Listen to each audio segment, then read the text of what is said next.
시청자 여러분 안녕하십니까, 노준영입니다. 안녕하십니까, 김희정입니다. 어제 누리호 발사가 성공했죠. 누리호는 21일 오후 4시 전남고흥군 나로우주센터 제2발사대를 떠나 700km 목표 고도에 오른 뒤 위성을 목표 궤도에 안정적으로 안착시켰습니다. 네, 이번 누리호 2차 발사의 성공으로 한국은 우주강국 반열에 올랐습니다.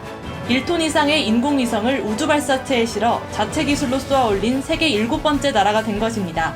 그렇습니다. 지난해 1차 발사 당시에는 1단과 2단 분리에는 성공했으나 3단 엔진이 조기 연소되면서 위성을 궤도에 안착시키는 데는 실패했었죠.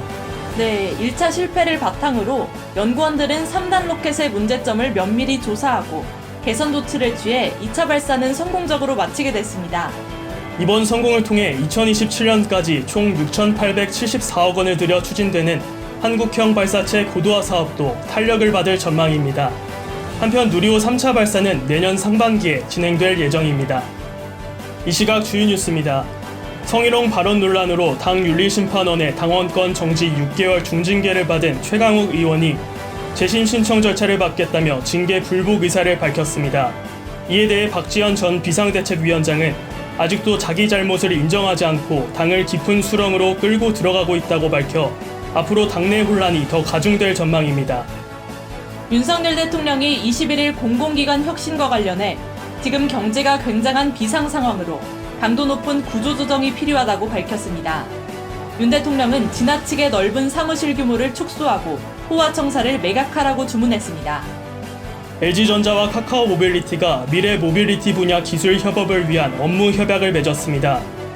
LG전자는 업무 협약을 통해 미래 모빌리티 시장을 선도할 고객 경험 기반의 차별화된 기술을 개발하고 모빌리티와 가전의 결합, 자율주행 로봇 등 새로운 서비스를 개발할 예정입니다. 이복현 금융감독원장이 은행의 이자 상사를 경고하고 나서면서 은행이 금리 인하 작업에 착수했습니다. 최근 주택담보대출 금리 상단이 7%를 넘어서는 등 가파르게 오르면서 금융당국이 이를 지적하자 은행들이 조치에 들어간 것입니다. 주택산업연구원은 6월 아파트 입주 전망지수를 72.6으로 지난달 대비 12.8포인트 낮아질 것으로 전망했습니다. 주산연은 우크라이나 전쟁 장기화로 인한 경기 침체 우려, 미국발 금리 상승과 인플레이션 등 주택 수요자들의 비용 부담이 늘어 구매에 영향을 미칠 것으로 예상했습니다. 노동계가 내년도 최저임금 최초 요구안으로 시급 1,890원을 제시했습니다. 노동계는 고물가 등 경제 상황을 고려한 임금이라고 밝혔습니다. 이에 대해 경영계는 도무지 이해할 수 없는 요구안이라고 반발했습니다. 백악관이 한반도 이외 지역에서는 오타와 협약에 따라 대인질의 사용을 금지할 방침이라고 밝혔습니다. 백악관은 전 세계 대부분 국가가 동참하고 있는 대인지뢰 제한에 동참하기로 했다며 한반도 방위 목적 이외에는 지뢰를 생산하거나 사용, 비축하지 않겠다고 설명했습니다.